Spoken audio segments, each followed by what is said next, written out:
Welcome to Fire Breathing Kittens, an actual play tabletop role-playing game podcast. Today is a special episode as we're joining our new member, Grantham Picklebottom Jr. Hi, Grantham. Hello there!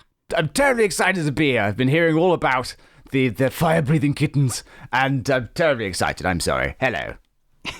Hello. Tell us a bit about what you look like so our listeners can imagine what you look like. Okay, so I'm about 5'7". I've got white hair. You might describe me as an elderly human male, and yes, I'm wearing a rather fine tailored coat. It's a suit. It's a suit with long tails. It's in a light shade of blue, and I've got a darkish grey waistcoat.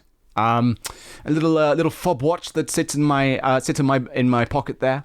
Yes, fine velvet breeches. I've got a nice cane with me as well. Cane I inherited from my father. Just about the only thing he gave me. And yes, do forgive my spectacles. They do get dusty so quickly. I like to clean them on the regular. And there we are. And that, I believe, is what I look like. Yes, 5'7", rather elderly human. Interesting. I think you're the most senior member of the Fire Breathing Kittens Guild right now. My word! What an honor! Oh, it's remarkable. I'm not dead. It's just great. Oh my gosh. Well, would you like to do an interview? Yes, please. I'd be amazed. Let's do this. Okay. I'm only getting older. Oh gosh. You're a new addition to the crayon box. What color would you be, and why? Oh, I suspect I would be bright blue, like one of those shades of blue that's it's like sky blue, but somehow even brighter with little flecks of glitter in there. And and when you kind of scribble it off, when you scratch it off, it's almost even more pretty because once it gets disturbed, it goes even brighter. I think it's just because I think it reflects my personality. I think I've always been a bit excitable. I've been rather sheltered existence, so now I'm out in the world, I'm ready for life at 74. Some people don't reach that point ever, so better late than never, right? Oh, it's a victory. Let me tell you, I'm grateful for every second I've got. Every second I've had, and every second I've got left. Yeah, you remind me of someone I know. Question 2. What are your strengths, Grantham? Oh, well, I personally, one of my strengths, I think, is my capacity for stories. I have, like I said, I've lived a rather sheltered life. And the way in which I found solace and peace and joy is through my father's library, which is very extensive. And so I have studied stories and storytelling all my life. That, and I had a very fine musical teacher who taught me all the finest genres. So I think there's an element to which my strength may be in the capacity to perform stories, or at least I'm very used to doing so in my living room with whatever guest would like to come around the Picklebottom Manor. I'm imagining Grandpa's telling that story again. Exactly. That over a nice port. Goodness gracious. What could be better in life? Well, what are your weaknesses? My knees. My knees could give way the whole time. Stairs to me are an issue. If we're running away from something and there's a flight of stairs, you might need to carry me because these puppies they barely bend anymore, let alone straighten. Oh. Well. It's just so true. I don't know what to say, so I'll just go to question 4. Grantham, where did you grow up? Oh, I grew up in the Palisades of Jishuap. Some people call it Jishop, like dish soap. I call it Jishuap because that's how I was taught. Yes, I grew up on the Picklebottom estate. It's a fine manor that looks out over the as I say, the Palisades of Jishuap. And from my bedroom window, I could look down upon acres of land and fine mountaintops in the distance, and of course the coast is not that far away.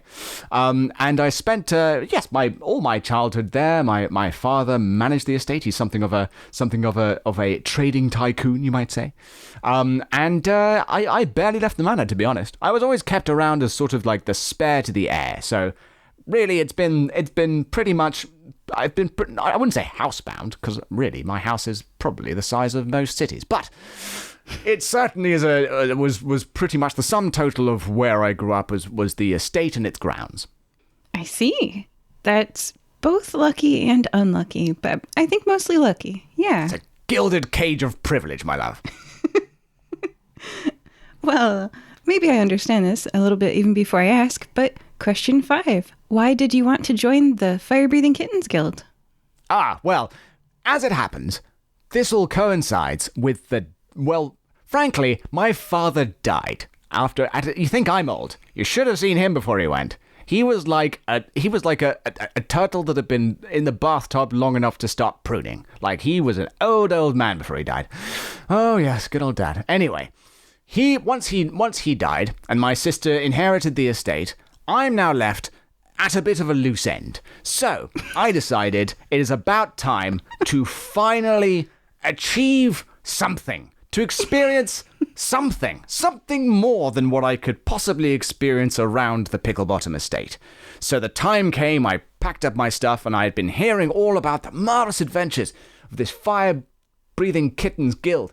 So I thought, well, I'm going to send a letter over to the management team, and I'm going to say, hey, if you need another adventurer, what my knees lack in dexterity, my heart makes up for in pure adventuring spirit.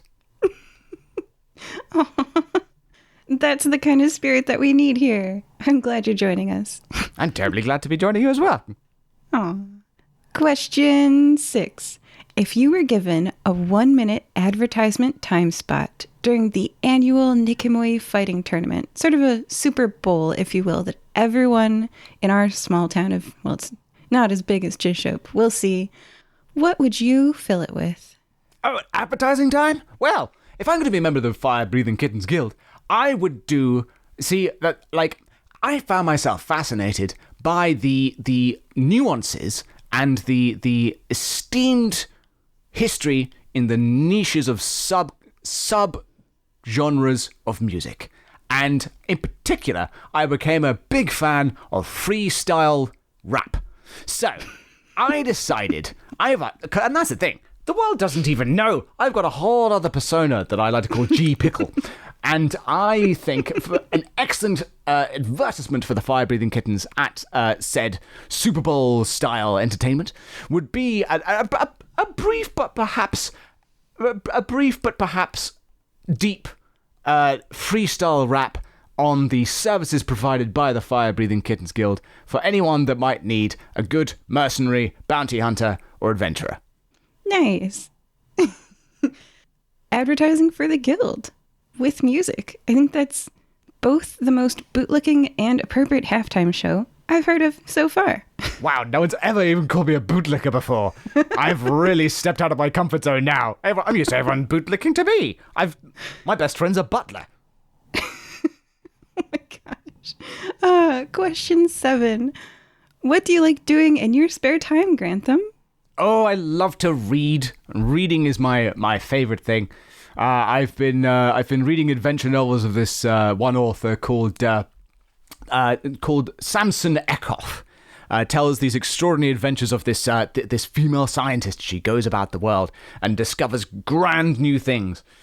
So you know, I'm very used to just sitting by the fire with a couple of friendly greyhounds at my feet and reading up on the latest adventure of our scientist franchise, or scientist adventurer franchise. Yes, that and listening to subgenres of music. And sometimes I'll just look into the fire and start rapping to myself. And the butler brings in some food and is like, he's doing it again. Yes, exactly. He brings in sherry, and I'm become so accustomed to that face he makes when he opens the door, sees me ciphering into the flames, and goes, oh no. I'm glad the sister's doing well, he says to himself. Thank God someone's achieving something. This is not a pun. This is genuinely the question. What do you like doing in your spare time? Oh, man. All right. So question 8. What things in life are still a mystery to you, Grantham? I'm sorry. There is so much of my life that's still a mystery. As I say, I've occasionally had, my father was somewhat worried about having such an insular child and introduced me to people with which to have some sort of a romantic relationship. That never really happened because the focus was always on my sister. And truthfully, we're completely maladjusted. We're not fit for any kind of relationship. So neither of us are married. Neither of us have really done everything. My sister now manages the trade empire, and I've not experienced much at all. So I've forgotten the question. What was it? But things in life are still a mystery to you. Everything's still a mystery. Travel is a mystery. Love is a mystery. Danger's a mystery. I've been surrounded in cotton wool my entire life. Aw. Well, going out with a group of strong friends who will keep you safe is probably the best way for you to go outside. It's true. Perfect way to make sure I don't die in the first adventure. Yeah. This is a good fit for you. Absolutely. It's a wonder I'm not even hiring you. If you just want to be my private security, maybe that's a solution. Well, you'll be one of them. You'll fit right in. All right, question 9 out of 15. Hey, we're past halfway. Everybody's got one, but not everyone is aware that they do. What's your annoying habit? I think my annoying habit is probably when I get a little bit restless, I like to play with my dentures a little bit. I've got some false teeth that sit on my gums on the roof of my mouth, on the top of my mouth, and when thinking a little bit less about life, when being a little bit mindless, not very mindful, you might say, I have a tendency to play with them with my tongue, and then sometimes, even when I'm in the middle of speaking with someone, my dentures can just pop out of my mouth. At least enough to just roll around on my tongue for a little bit, and it looks extremely awkward as I try and get them back in there. But it's more than once I've been in the midst of a conversation and just my teeth have flown across the table. Sorry. I cannot wait to see how the other people react to that. Oh, man. Question 10. This is going to be good. Do you speak any other languages, Grantham? Well, languages were not necessarily my strongest subject, but I do speak Common. I speak Undercommon, Abyssal, Celestial, Draconic, Dwarfish, Elvish, Gnomish. I'm down with the Halfling lingo. Of course, did I say Abyssal? I said Abyssal. Infernal. Did I say Celestial? My memory's not all that great. But yes, I know a couple of languages, maybe. Just a couple. That should serve.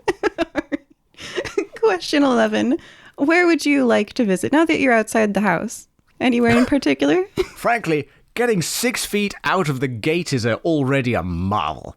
I would say the place I'd really love to visit is I'd love to go and see a gladiatorial competition. I've heard so much about them in my books, and yet I've never seen one. So the nearest fight club, that's where I'd like to be. If they'll let me in with my bad knees and my silver-tipped cane, that's where I'd like to go.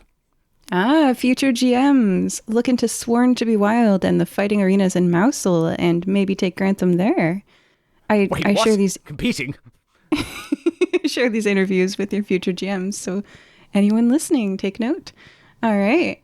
And now we are in the final part of the interview, which heads into silly question territory. Question 12 is, Grantham Picklebottom Jr., do you like pickles?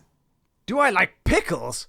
Well, you might say that a nice aperitif before an evening meal might be just a delicious little cornichon, a little pickled gherkin in a fine brine, perhaps aged in a delicate cask of some kind of wooden texture. I guess the short answer would be yes. I like a pickle. You might say that, and yes, I had pickles this morning. I had pickles on my porridge. Oh my! Can't say I've ever tried that. Maybe I should give it a go. Oh, it's a marvelous combination of savory and salty. Okay.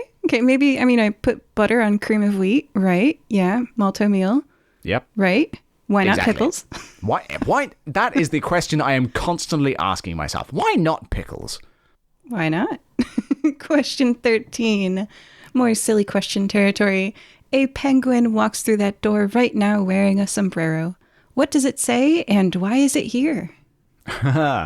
It looks me dead in the eye and says, "Grantham, you old dog, I should have known it was you." And then we go over there, we have our secret handshake. Or at least this is how it always played out in my dreams. When I have a little too much cheese of the evening, a little too much Stilton, a little too much Cornish yarg, I sometimes have these fantastical dreams. And truly, if a penguin walked through the door wearing a sombrero, I could only buddy bump him on the hip and welcome him inside with a fresh glass of sherry. You would feel very welcome indeed. Second to last question. What would you like remembered about you, Grantham? Oh, goodness. Well, I've lived to 74 years old of zero consequence. 74 years where I may as well not have existed. So frankly, if I can do one good thing, if I can do one memorable thing that makes one person think, good old G. Pickle, he was all right, that'd be fine for me. Oh, I mean, that's more than a lot of us can say. And the very last question is, what is one message you would give to your fans? My fans? Well, I mean, I've never had fans before. I mean, who knows? Maybe I'll never have fans. Maybe I'll be on the podcast and people are like, "Don't bring him back." Goodness gracious. The one thing I'd want my fans to know is like, don't waste your life. Life is for the living. Adventures are for the taking. Put your boots on, grab a galosh, grab your umbrella and see what the world has for you. I've only done so at 74. I suggest you do so tomorrow.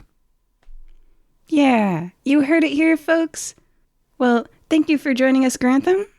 Thank you so much for having me. I'm already tired and I'm going to go for a sleep. And after your sleep, we'll see you in an upcoming adventure. Goodbye.